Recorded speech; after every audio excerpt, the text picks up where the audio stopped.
Los monstruos son figuras clave del género de terror. En el cine tienen un subgénero propio, las monster movies, aunque no todas ellas son muy terroríficas.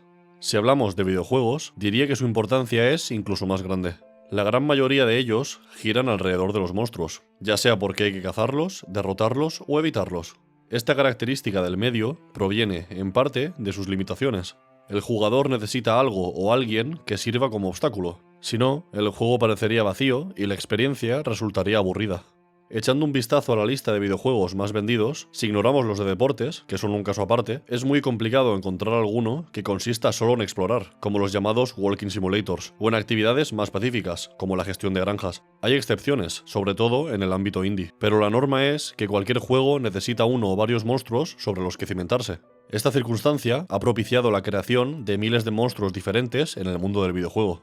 Algunos, como los míticos Pokémon, tienen diseños adorables y carismáticos, pero no todos son agradables a la vista, porque los juegos de terror han dado a luz a algunas de las creaciones más horripilantes de la cultura humana. La PlayStation nos regaló al Licker en Resident Evil 2 y a Nemesis en Resident Evil 3. La PlayStation 2 fue la cuna de Pyramid Head, que quizás sea el monstruo de los videojuegos más icónico de todos los tiempos. En la generación siguiente, Dead Space nos dio a los necromorfos, The Last of Us a los chasqueadores y The Evil Within a Laura. Amnesia, de Dark Descent, uno de los padres del survival horror moderno, nos asustó con sus horribles grunts. Slenderman y sus clones se apoderaron de internet en 2012, y más recientemente, y aunque no me guste demasiado admitirlo, Huggy Wuggy se ha convertido en la cara visible del terror indie. La lista podría seguir durante horas. Sin embargo, en mi opinión, ninguno de los monstruos que he mencionado hasta ahora son tan aterradores como el protagonista de este vídeo. Ninguno de ellos me ha provocado tanto miedo, incomodidad y angustia. Pero como todas las cosas en este mundo, el monstruo del que os hablo no puede ser entendido fuera de su contexto.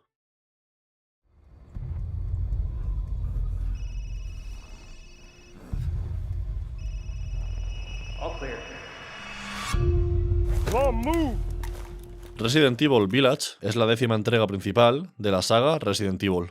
Este juego llamó la atención de la comunidad desde el principio, debido sobre todo al cambio de ambientación respecto a los anteriores, pero no fue hasta su tercer tráiler que captó realmente el interés de los jugadores. En él aparecía la vampiresa Alcina Dimitrescu, cuyo diseño dio mucho de qué hablar por multitud de razones.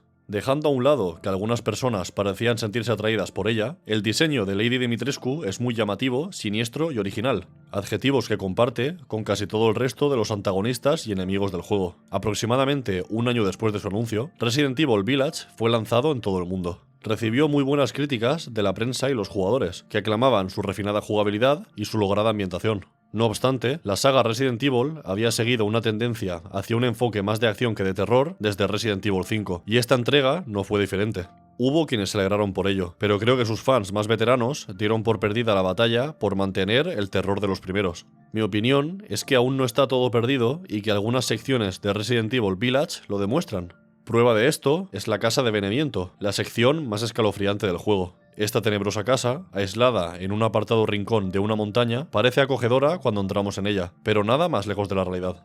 Poco después de pisar su suelo, tomamos la mala decisión de subirnos a un ascensor para descender hasta una especie de sótano. Tras explorar un poco, nos encontramos con una muñeca que sostiene un frasco importante para la historia, así que interactuamos con ella para cogerlo. Desgraciadamente, el juego nos tenía preparada una sorpresa y todas las armas y los objetos desaparecen de nuestro inventario, dejándonos totalmente indefensos y a merced de los horrores que acechan en las sombras de la casa. Me gustaría hacer hincapié en que, hasta ahora, a pesar de que Resident Evil Village indudablemente presenta elementos de terror, siempre habíamos tenido a mano algo con lo que defendernos, así que el cambio de tono tan brusco es bastante inquietante. Para salir de esta zona, debemos completar una serie de rompecabezas que recuerdan a una escape room. En un silencio roto a veces por sonidos ambientales, nos movemos tensos por el sótano.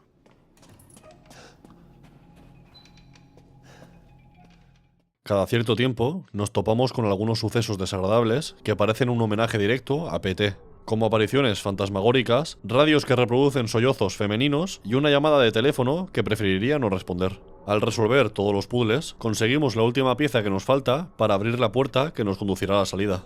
Bajamos unas escaleras oscuras y vemos una cuna que, aunque no debería, se balancea de un lado a otro. Después usamos una escalera de mano para llegar al fondo de un pozo y cogemos la llave de la caja de fusibles de la mano de un maniquí destrozado. Mientras escalamos para volver arriba, un ruido muy fuerte nos indica que la cuna que hemos visto antes de bajar al pozo se ha hecho pedazos. Y entonces empieza la pesadilla. Avanzamos por un pasillo oscuro con las paredes manchadas de sangre. Entonces vemos lo que parece un cordón umbilical que se extiende por el suelo, hacia la oscuridad. Y como no nos queda más remedio, nos dirigimos hacia ella.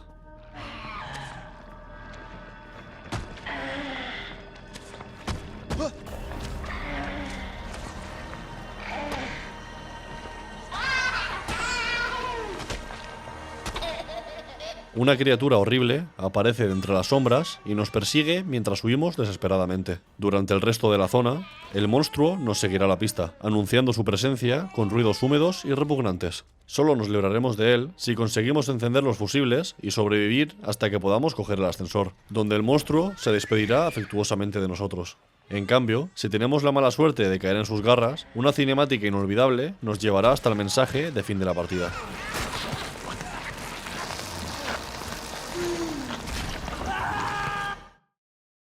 Ahora que sabemos de qué estamos hablando, vamos a analizar lo que ha ocurrido. Después de presentarse como el Resident Evil reciente con mayor enfoque en la acción, Village nos arrebata nuestras armas y nos lanza a los leones en un sótano que parece sacado de una versión extendida de PT. Después incrementa la tensión con la ausencia de música y los sonidos ambientales, una tensión que alcanza su máximo nivel con la llegada de los llantos de bebé. No obstante, podríamos decir que estos llantos son cutres. No por los llantos en sí mismos, sino por lo manidos que están. Después de todo, son un recurso de terror muy vago que vemos en juegos tan antiguos como Max Payne o en el propio PT. La clave está en que, a diferencia de estos otros juegos, aquí los llantos de bebé no son simplemente una forma barata de producir inquietud, sino también una advertencia de lo que está por venir. Nadie en su sano juicio esperaría encontrar un bebé gigante después de oír esos llantos. Quizá el cordón umbilical sea una pista, pero estoy seguro de que su aparición pilló por sorpresa a la gran mayoría de los jugadores. Toda esta sección de Resident Evil Village subvierte las expectativas. Utiliza un cliché del género de manera revolucionaria y aprovecha el escenario perfecto que ha creado para introducir al monstruo más aterrador que he visto en un videojuego. En cuanto al diseño del propio monstruo, creo que no hace falta que me extienda demasiado. La imagen de un feto ya es impactante por sí misma, pero si incrementamos su tamaño, lo dotamos de una boca enorme y hacemos que se mueva por pasillos estrechos y oscuros a cuatro patas, es imposible que el resultado no sea algo espantoso.